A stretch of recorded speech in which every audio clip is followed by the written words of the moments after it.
अभी हम आप लोग को एक चीज़ दिखाने जा रहे हैं। देखिए इंस्टॉल जो करता है ना आदमी, इतना घटिया घटिया काम करता। देखिए यहाँ पे 2 नट लगाया है सामने में, ठीक है।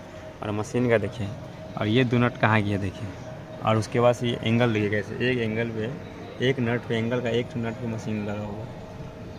ये सब कितना घटिया काम नहीं करना चाहिए भाई। जो भी टेक्नीशियन है, जो भी इंस्टॉलर हो, ऐसा मत करो काम। थोड़ा टाइम लगे, कस्टमर को संतुष्ट कर दो। देखो ऐसा काम किया, इतना घटिया काम किया। मशीन कहाँ पर है मालूम है? कंपिंग कर रहा है मशीन।